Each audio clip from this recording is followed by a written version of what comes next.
Les SS Panzer, au cours de leur remontée du sud de la France à la Normandie, perpétuent les pires crimes et atrocités sur la population qu'il était humainement impossible d'imaginer.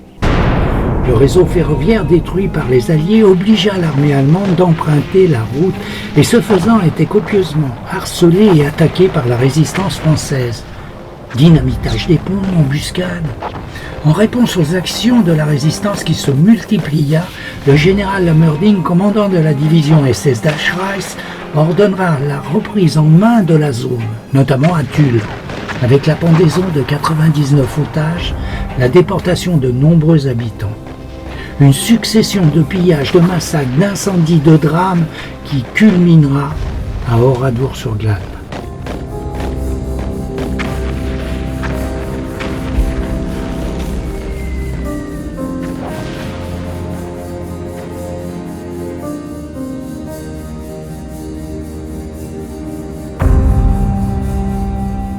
Nous sommes en 1974, 30 années après le massacre d'Oradour.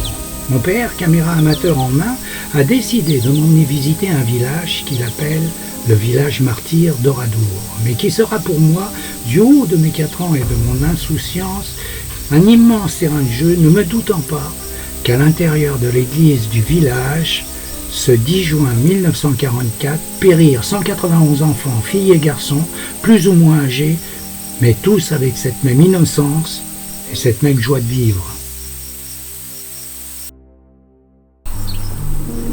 Qu'est devenu ce village martyr que j'ai découvert dans ma tendre enfance, 50 ans plus tôt? Voici peut-être la réponse en images.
Il est environ 14h ce 10 juin 1944. Après avoir investi le village d'Oradour, les Allemands rassemblent tous les habitants sur le champ de foire.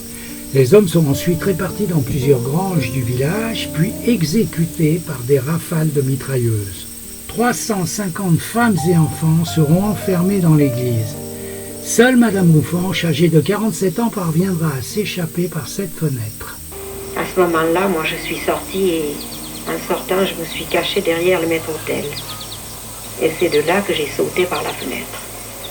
Mais ma fille la plus jeune était tuée d'une balle venant de dehors. Quant à l'autre, l'aînée, elle a dû brûler vive. J'ai couru dans ce jardin. En arrivant dans ce jardin, j'ai été mitraillée. J'ai tombé et puis on m'a laissée, pensant sans doute que j'étais morte.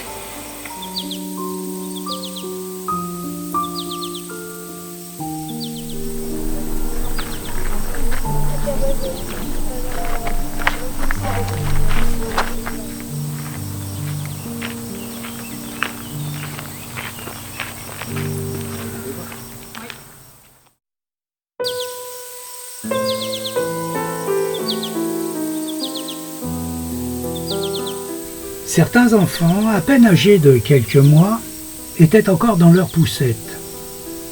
D'autres apprenaient à lire, à compter. Celle-ci s'était appliquée à faire un joli dessin pour l'anniversaire de sa maman. Le père de celui-ci l'avait emmené au champ très tôt ce matin. pour donner un petit coup de main. À 8 ans, il peut quand même aider.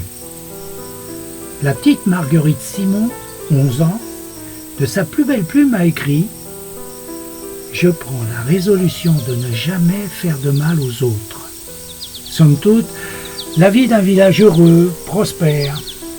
Lorsqu'un jour, de 10 juin 1944, ils eurent une vision d'horreur. Ils devaient tous mourir en martyrs.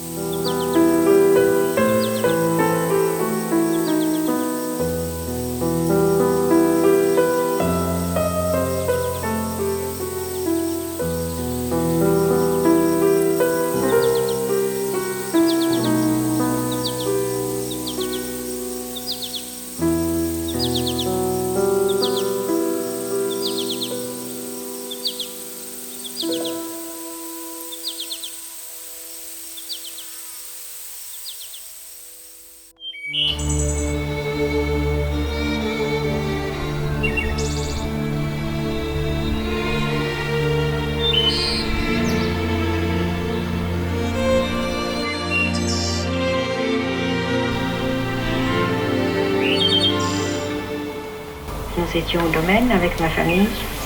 Le temps était mauvais ce jour-là, c'est pour ça qu'on nous a trouvés à la maison. Et quand nous avons vu monter les chars, mon mari a connu que c'était les Allemands. Il dit, si vous me croyez, nous ferions bien de partir, de nous tirer de là. Puis personne n'a bougé.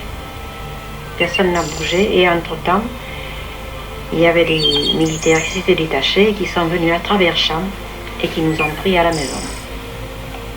En nous disant, tous, place du marché. Et en effet, il a fallu se rendre ici sur ce champ de foire. J'ai pas besoin de vous dire l'émotion qu'on a eue et la peur. Et après une longue attente, on nous a séparés, les hommes des femmes. Nous avons été conduits à l'église et les hommes ont été mis dans les granges. Le moment le plus pénible, c'est quand il a fallu se séparer.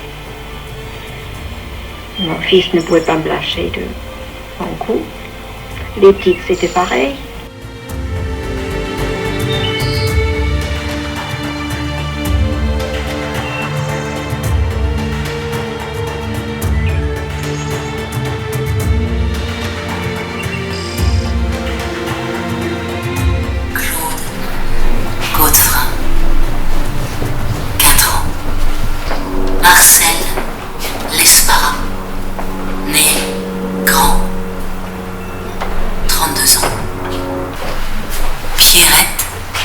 Godefroy, 11 ans. René Haas, 3 ans.